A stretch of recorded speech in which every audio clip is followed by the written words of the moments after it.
Hello my creative viewers!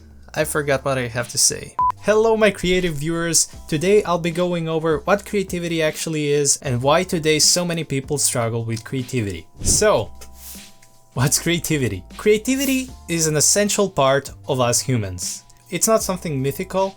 It's not tied to any profession. When we usually speak about creativity, we tie it to some kind of profession like art, videography, photography, anything that's like creative something with our hands. It's partially connected to those jobs because you need creativity to be able to do that work, but it's not the whole picture. What creativity actually is a way of being, we can say. It's someone's ability to think outside the box no matter the profession. Creativity can be used in any profession, it's just a way of thinking. And we already have studies made on this in 1960s when NASA made a study looking for creatives, and what we actually found out in that study is that 98% of children are actual creative geniuses. So some people speculate that creative genius wasn't really defined in a way it should be in a study, because all they did was search divergent thinking. What that is, it's me giving you a task and me looking in how many different ways can you finish that task. That's divergent thinking, and it's an essential part of creativity, but it doesn't define creativity in itself. So to not just base our conclusions on one study, let's actually understand how creativity really works. So here I have my Figma file where I just kind of drew something.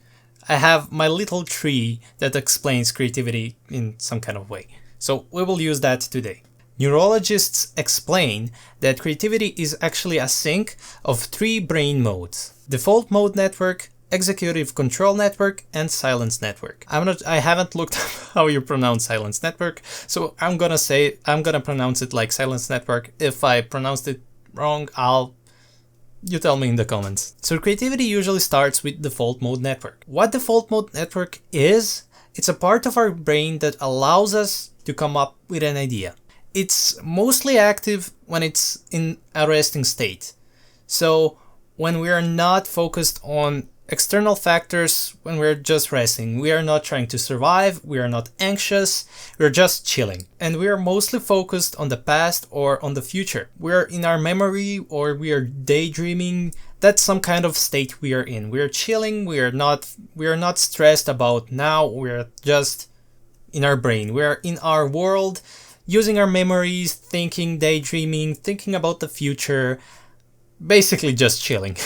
That's the chill mode. As you can see here, default mode network is often referred as a task negative because its activity is suppressed when the brain is engaged in externally focused tasks. So when we are focused on a task like writing something, you're focused on a task. When you're anxious, you're focused on external stimuli. And when you're in that state, the default mode network suppresses itself. When we are done chilling, then we have to turn that idea into reality.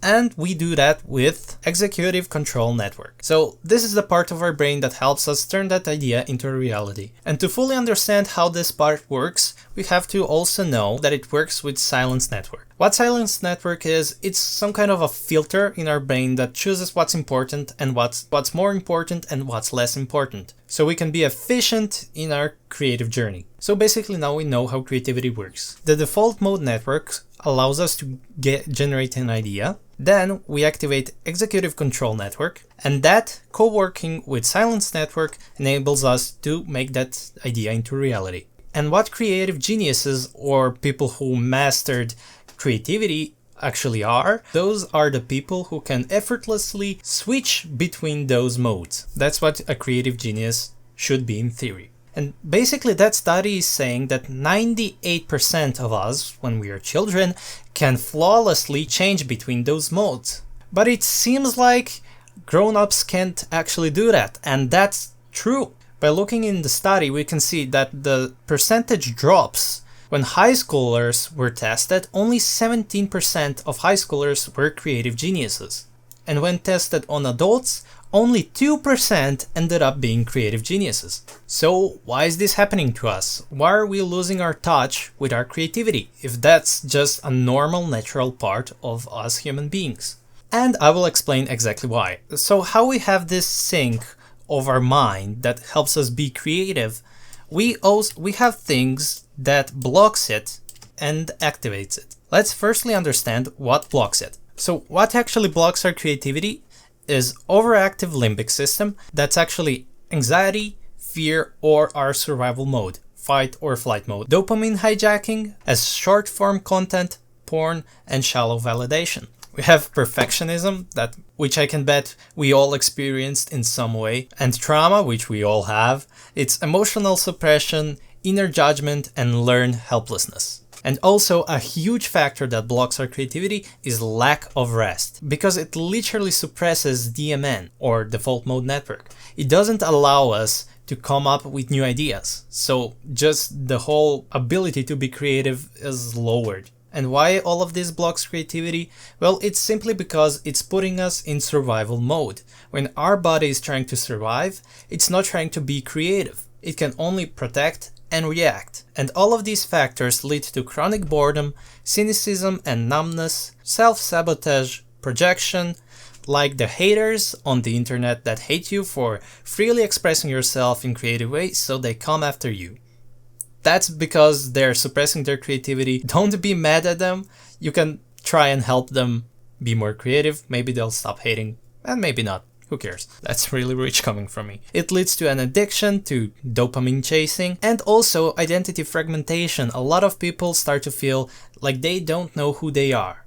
They start to lose themselves, and the factor that actually makes us want to express ourselves is a huge factor of creativity, and by suppressing it, we lose our touch with ourselves. We can't really define who we are. And I can bet that when I was listing all of these factors, that you related with many of them. Why? Well, because they're all structured in our system, in our social system, in our working system, education system. We all go through the system that kind of forces us to go through these factors. And if you don't believe me, here's the proof. Here's the study saying that 61% of teenagers report stress due to school-related pressures, according to Cross River Therapy. Why can't I say it? 8 out of 10 teens say academic stress heavily affected their mental well-being. And here's a study on 200 undergraduate students, where respondents predicted that their top 3 challenges will be finances and student debt, anxiety and stress, and balancing school and work. And you can see that anxiety and stress is 45%. You can see here that 60% of students report feeling stressed every day, and that 1 in 5 college students say they feel stress all or most of the time. You can see here that 94% of American college students feel overwhelmed by their studies. High school students spend an average of 17.5 hours per week on homework. Holy shit! We can see with adults that they're struggling here. Nearly 90% of US adults reported losing sleep at night because of worries about health and the economy.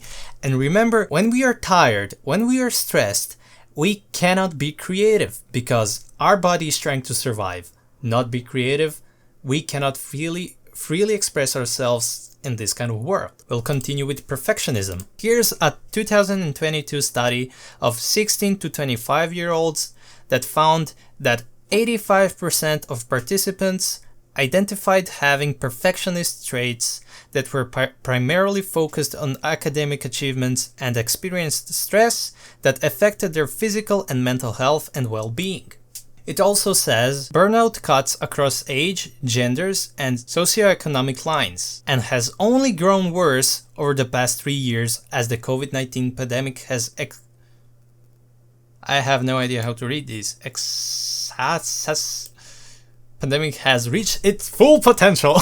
So not only that the perfectionism, the lack of sleep, that burnout is growing when we're working, when we're in school, but also we spend our free time just sucking on that dopamine. Here's a study. Globally, people average 6 hours and 40 minutes of screen time per day. Almost half of 0 to 2-year-olds interact with smartphones. Holy shit! And Gen Z averages around 9 hours of screen time per day. 9 hours. Like, to be honest, I have no idea where the fuck do you put that screen time? You sleep 8 hours, you're in school 8 hours, and I guess you're on the phone the rest of the day. Oh yeah, they're not sleeping, I forgot about that. Because as you can see, from student reports, 70% of students are sleep deprived and 50% of college students exhibit daytime sleepiness. Only 4% of students obtain 7 hours of sleep or more. The average was 5.7 hours of sleep. So, after looking all of that data, you can see why we're just stuck with not being really creative. We've grown in this unhealthy way of living from education system, and that really just waits for you when you're done with the education system and ready to go to work. So what do we do now? Are we completely fucked? Is it rigged against us? Can we even be creative in 2025? No. What the fuck do you think? Why did you come here? I'm just kidding. Of course you can, my little brother. Here's what activates creativity. And it's really actually fucking nice. What helps us be more creative is novelty. So new inputs or problems, when we have to intake new knowledge that we are actually interested in, but when we input new knowledge and when we face new problems, we are forced to activate that creative part of our brain. Also constraints like deadlines, limited tools, and yeah, that brings out the creativity. And if you don't believe me, here's my fucking light that I use here. I don't know what this is. This is purely meant for a garden, I think. And here's my background light. Here's my background light. So you're forced to be creative and to find new ways when you have limited tools and when you have new problems. Divergent thinking is a really fun way. You can do a lot of games with it. In how many ways can you do something? It's like literally origami. In how many ways can you fold a paper?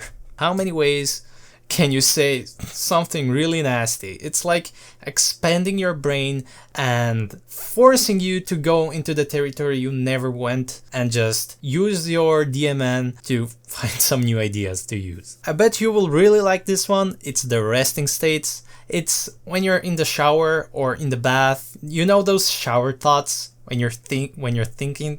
That's the DMN working, when you have that shower idea and you're like, oh my god, I can do that. Oh, or when you go to a walk, like I made walking a part of my routine when I work, because I would go crazy otherwise. So yeah, walking and sleep is really important to enable your creativity. And also play. I think if you're creative and you're doing all of these things and you're still feeling creatively blocked, I think that's the lack of play. What do I mean by play? It's a safe space where you can fail without punishment. Basically, just play around. Just play around. Don't judge yourself. Don't judge the work. Just do it. Don't perfect it. Just do it once. Here's a creative challenge for you. Come up with an idea. You have 1 hour to make it and finish it. And what you made in 1 hour, you did in 1 hour. There's no perfecting it. Just make it and have fun. And also, there's a need for expression. When we have trauma, desire, or identity tension, we have a need to express ourselves, to express our thoughts, our struggles, and we do that through our creative work. And that's why most of the jobs that are viewed as creative have that need for expression, because you can express yourself through video, through paintings, and things like that. So it's easier to express yourselves, and that's why they view it as creative work. So yeah, those are the things that help us activate that creative sync. Now, I'm not saying that when you do this once, you will become a creative genius and you will just make a masterpiece and become new, I don't know, Jacob Collier. But if you add this to your routine, when you actively play, do novelty, add constraints, you do divergent thinking and just play around, just do these things in games or just go walk around, give yourself some sleep. Like, you don't have to grind all day, just give yourself more time to sleep, to be more creative, and you will be more creative. So to end this video, I will give you a perfect quote for this video. So a few years back when I was in music school, I talked to my teacher and I don't know how we got to this topic, but we got to the topic of perfection. He told me, you know, Lawrence, the biggest lie I was told was practice makes perfect. And it doesn't, he said. And I was like, okay. And he said, I'll give you a quote to replace it with. So he leaned in, he came to me and said, repetition legitimizes. And at the time I didn't really understand how perfect that quote is, but repetition really legitimizes. It's about repetition. When you do this, practices every single day, you will become more creative. It will legitimize the result you want by repeating it so many times. So that's what I want you to walk away with. Repetition legitimizes, and do these things I told you, like daily or every other day. Find the time in your day to do these fun things, and you will become eventually more creative as the time passes by. And when doing this, you just have to remember that one of the blocks that block creativity is perfectionism. So nothing makes perfect, and don't strive for perfection. And as Bruce Lee said, I do not fear the man that did 10,000 kicks once, but I fear the man who did one kick 10,000 times. Repetition legitimizes. So if you found this video helpful, make sure to leave a like, leave a comment and subscribe. Let me know if you want more content like this. If you have any struggles or suggestions that you want me to cover, leave the comments down below. Otherwise, keep being creative and stay original. Bye.